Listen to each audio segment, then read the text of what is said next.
Hello everyone, I am Vishali Sharma और आप सभी का मेरे यूट्यूब चैनल पर स्वागत है। बहुत बहुत स्वागत है फ्रेंड्स। मैंने बहुत सारे कमेंट्स देखे हैं जिसमें आप सभी लोगों ने रिक्वेस्ट की है, स्पेशल कमेंट्स किए हैं कि हिंदी में वीडियोस बनाइए और मैथ्स का तो एटलीस्ट हिंदी में बना दीजिए। So I am back with Hindi videos for the maths and we are going to start our mathematics part with its very beginning, जो कि इंट्रोडक्शन है। इस वीडियो में हम और अब आने वाली सभी वीडियोस में हम मैथ को बिल्कुल स्टार्टिंग से लेकर चलेंगे। मींस मैथ के इंट्रोडक्शन से मैथ्स है क्या, मैथ की नेचर क्या है, इम्पोर्टेंस क्या है मैथमेटिक्स की, एस्पेक्ट्स क्या हैं मैथमेटिकल नॉलेज के, मैथमेटिक्स क्या क्लासरूम के बियॉन्ड भी हो सकती है या नहीं, क्या मैथमेटिक्स सब जगह है, मैथमेटिक्स नॉलेज की स्ट्रक्चर क्या है, what is the language of mathematics, importance and objectives क्या हैं मैथमेटिक्स को एज अ सब्जेक्ट टीच कराने के एलिमेंट्री लेवल पर। जो मेन बात जो आपको जिस पर फोकस करना है वो ये है कि एलिमेंट्री लेवल पर मैथमेटिक्स की इम्पोर्टेंस एंड ऑब्जेक्टिव्स क्या है। एंड अभी मैंने जितने 7-8 स्टेटमेंट्स बोले हैं वो सभी को आपको कवर करना है अपने सीटेट 2017 के मैथ के सेक्शन को करने के लिए। फ्रेंड्स, सबसे पहले हमें जानना पड़ेगा कि मैथमेटिकल नॉलेज के पर्सपेक्टिव्स क्या होते हैं। एंड अभी रिसेंटली मैंने आपको 7-8 स्टेटमेंट्स स्पेसिफाई कराए थे, तो वो सभी जो स्टेटमेंट्स थे वो मैथमेटिकल नॉलेज के पर्सपेक्टिव्स में आते हैं। And one more thing that is very important कि जो मैंने आपको बोला कि nature and importance of mathematics, aspects of mathematical knowledge, mathematics beyond classroom and mathematics everywhere, structure of mathematical knowledge, language of mathematics, importance and objectives of teaching mathematics at elementary level, ये सभी चीज़ें mathematical knowledge के perspectives में आती हैं। So let's start from very beginning. अगर हम mathematical knowledge की बात करें तो mathematical knowledge is a great gift to us. It performs from simple addition to exploring the world. जैसा कि हम सभी जानते हैं कि जो मैथमेटिक्स है वो अगर हम बात करें तो एक एडिशन जैसे एक बहुत ही सिंपल से फिनोमिना से उठ के पूरे वर्ल्ड को एक्सप्लोर करने तक मैथमेटिक्स काम में आती है। ठीक है, तो अगर हम बात करें कि पर्सपेक्टिव्स अबाउट मैथमेटिकल नॉलेज है क्या, तो इस वीडियो सीरीज में हम वही सारे मैथमेटिकल नॉलेज के पर्सपेक्टिव्स को डिस्कस करने वाले हैं। एंड ये क्यों ज़रूरी है पढ़ना, क्योंकि जितने भी क्वेश्चंस अगर आप देखेंगे तो जो मैथमेटिकल नॉलेज के पर्सपेक्टिव्स होते हैं वो एक बेसिक आधार होते हैं, नींव होता है पूरे मैथ को समझने के लिए। If you are clear with the perspectives of the mathematical knowledge, then आप वो जो 30 मार्क्स का जो सेक्शन होता है मैथ का, उसमें से 15 मार्क्स तो पेडागोजी पर ही आने वाले हैं।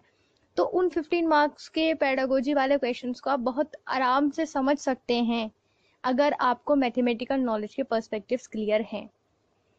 ओके फ्रेंड्स, अब हम बात करते हैं nature and importance of mathematics की। Means what is the nature and importance of mathematics. Mathematics is defined as science of calculation और science of measurement, magnitude and quantity. इसका मतलब ये है कि जो मैथमेटिक्स होता है उसको हम एक साइंस कह सकते हैं। और किस चीज़ की साइंस? कैलकुलेशन की साइंस, या एक वो साइंस जिसमें मेजरमेंट भी होता है, मैग्नीट्यूड भी होता है एंड क्वांटिटी भी होती है। यानी कि मैथमेटिक्स एक साइंस ही है जिसमें हमें कैलकुलेशन करना सीखना होता है, मेजरमेंट करना सीखना होता है, मैग्नीट्यूड एंड क्वांटिटी के बारे में सीखना होता है, तो वो मैथमेटिक्स होती है। So are you clear about this particular term कि mathematics is defined as science of calculation और science of measurement, magnitude and quantity. Nature of mathematics may be pure और अप्लाइड। अगर हम मैथमेटिक्स की नेचर की बात करें तो वो प्योर और अप्लाइड दोनों हो सकती है। ये मैं आपको स्टेप बाय स्टेप डिस्कस करूंगी कि कैसे मैथमेटिक्स की जो नेचर होती है वो प्योर और अप्लाइड होती है।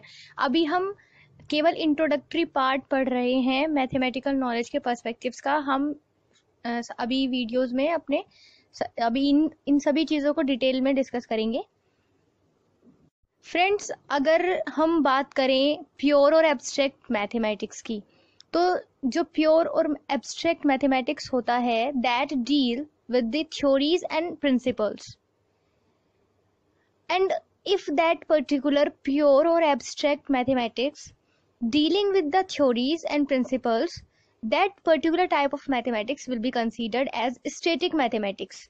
यानी कि ऐसा मैथ जो कि बिल्कुल जो प्योर चीज़ें हैं मैथमेटिक्स की या एब्स्ट्रैक्ट चीज़ें हैं जो हमारे सामने कंक्रीट फॉर्म में नहीं है, जो थ्योरीज और प्रिंसिपल्स की फॉर्म में है, जो मैथमेटिक्स का वो पार्ट जो थ्योरीज और प्रिंसिपल्स के साथ डील करता है, उस वाले पार्ट को, मैथ के उस वाले पार्ट को हम स्टैटिक मैथमेटिक्स कहते हैं।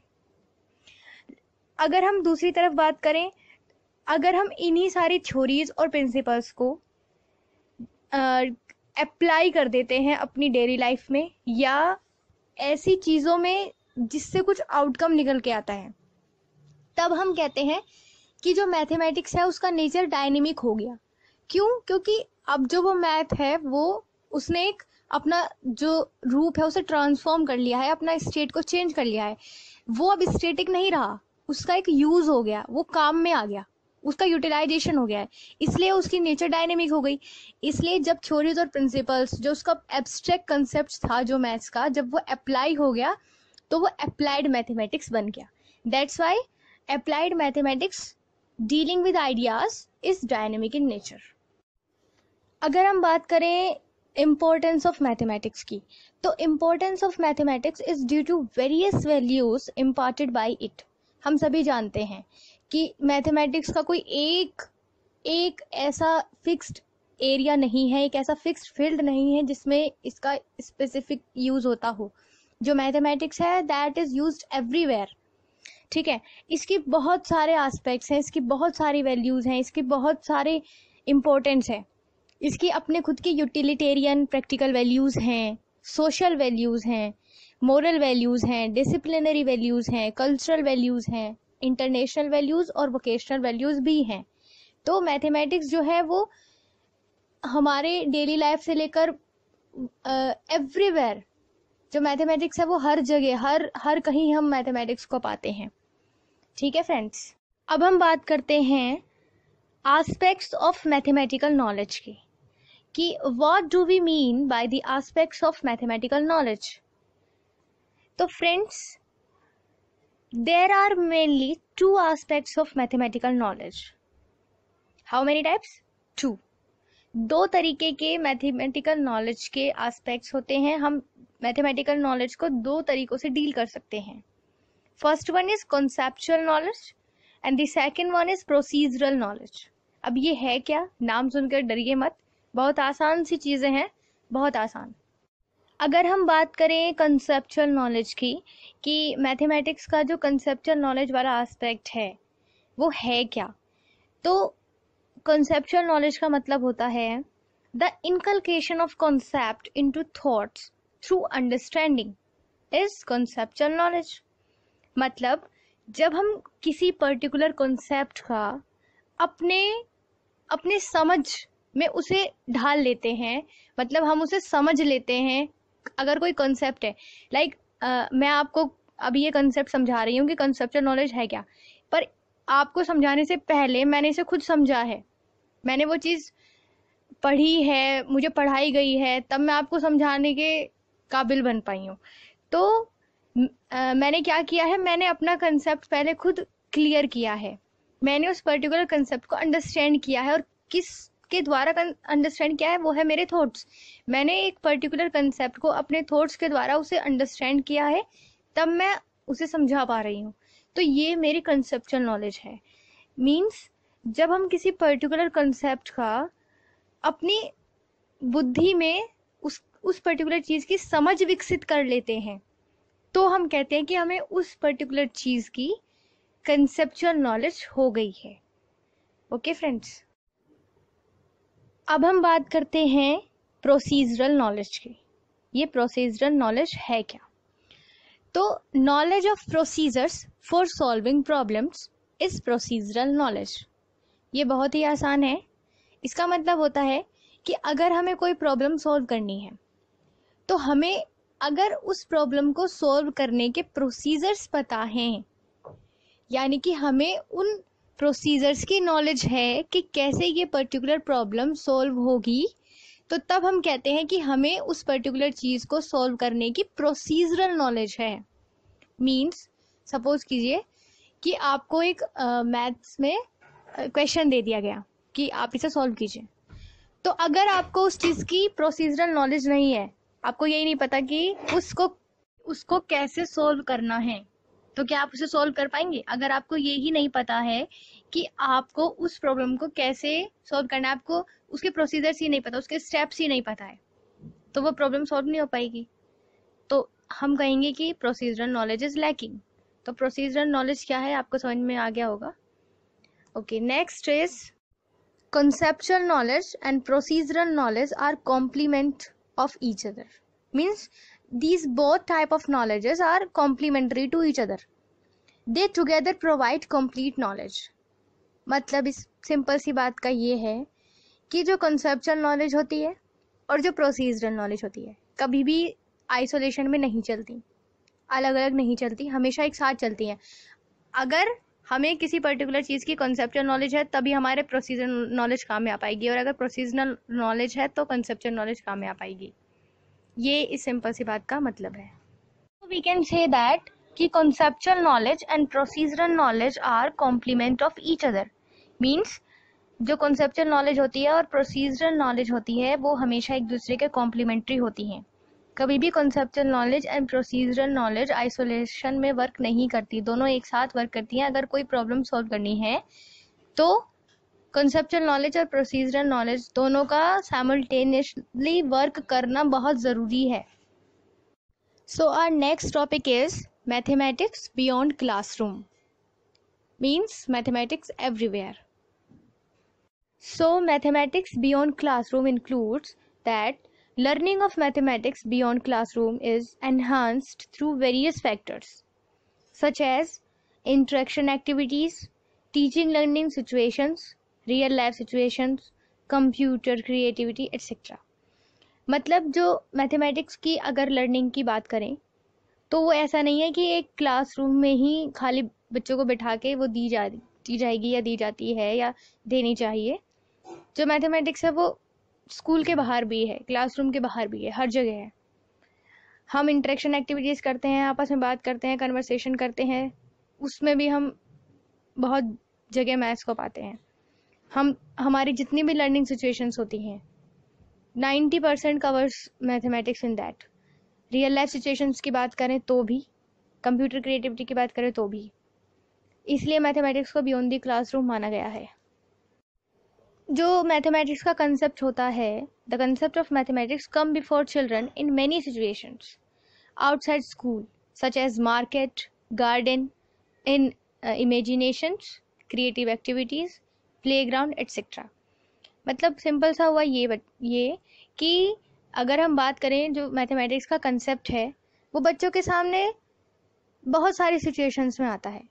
जब वो अपने स्कूल के बाहर जाते हैं, अपने क्लासरूम के बाहर जाते हैं, तो बहुत सारी सिचुएशंस होती हैं उनके सामने जिनमें वो मैथमेटिक्स को अपने सामने पाते हैं। जैसे मार्केट में गए, शॉपिंग करने गए, गार्डन में गए, गार्डनिंग कर रहे हैं, तरह तरीके के फ्लावर्स लगा रहे हैं, कितना पानी देना है, कितना मिट्टी डालना है, इमेजिनेशंस करते हैं बच्चे, उसमें उनका मैथमेटिक्स इन्वॉल्व रहता है। बहुत सारी क्रिएटिव एक्टिविटीज़ करते हैं, प्लेग्राउंड में खेलते हैं, मैथमेटिक्स बच्चे अपने आप उसमें इंक्लूड कर लेते हैं। बहुत तरीके के गेम खेलते हैं। नेक्स्ट टाइम आप अपने बाहर वाली स्ट्रीट में बच्चों को खेलते हुए देखिए उन्होंने कितना सारा मैथ उसमें डाला हुआ है।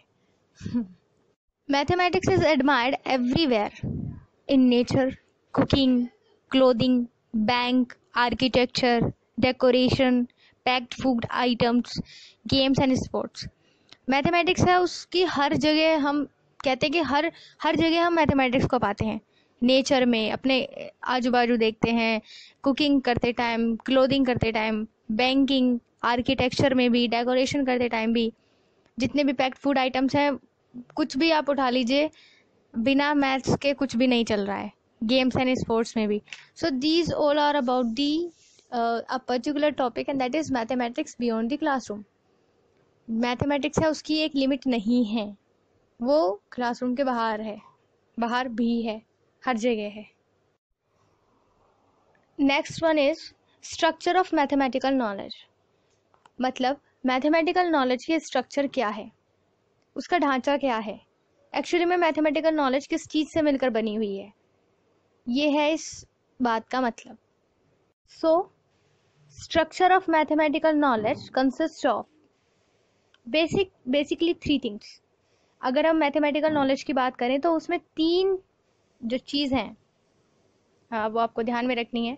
First one is terminology of math, second one is notation and third one is algorithm.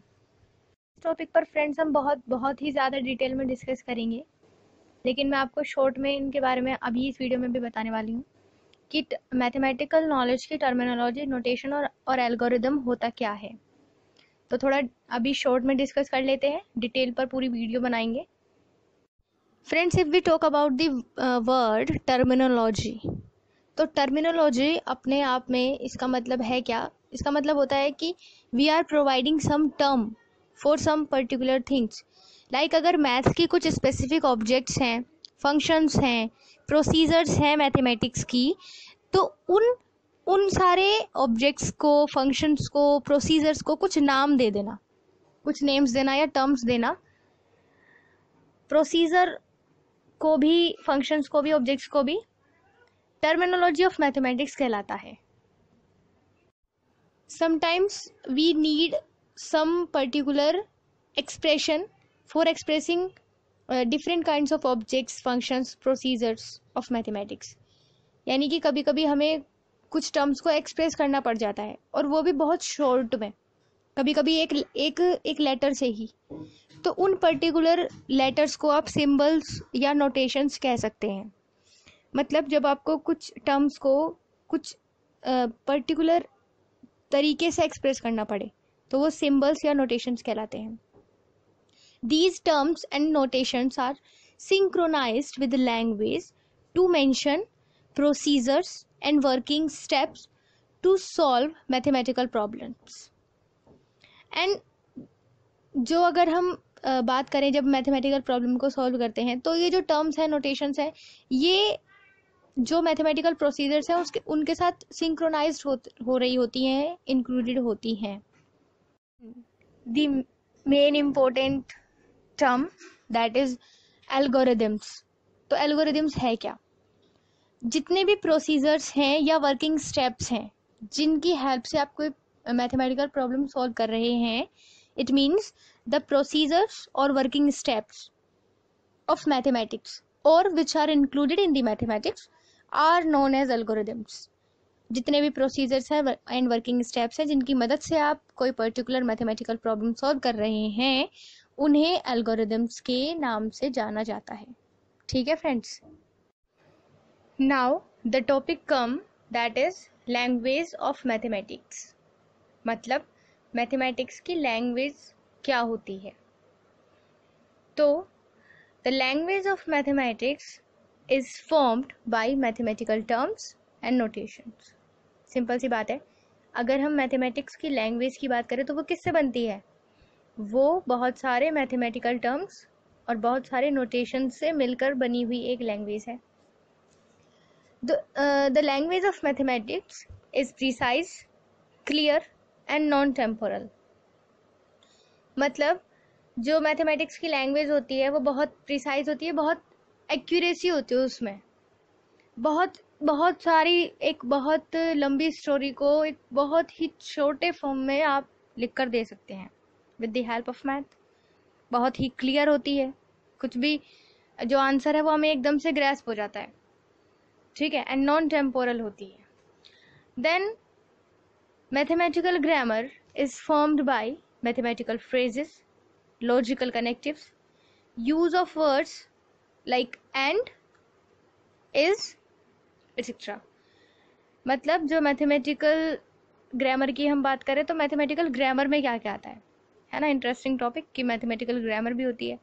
तो मैथमेटिकल ग्रामर में आते हैं मैथमेटिक्स के कुछ फ्रेजेस, कुछ लॉजिकल कनेक्टिव्स और वर्ड्स, जैसे कि एंड। जैसे एंड होता है उसका मतलब प्लस होता है, ठीक है। Okay, so next topic is mathematics has its own language but it's a very ordinary language because language is required as medium to express mathematical ideas। हम मैथमेटिक्स में एक ऐसी लैंग्वेज यूज़ नहीं कर सकते जो बहुत ही ज़्यादा डिफ़िकल्ट टू अंडरस्टैंड करने के लिए। That's why the mathematics use a very simple type, a very ordinary language. Okay friends, then our next topic is importance and objectives of teaching mathematics at elementary level. ये बहुत important है। क्यों? Mathematics को elementary level पर जो हम पढ़ा रहे हैं उसको पढ़ाने की ज़रूरत है क्या? क्यों पढ़ा रहे हैं? ऐसा क्या है मैथ में? उसकी इम्पोर्टेंस क्यों है इतनी?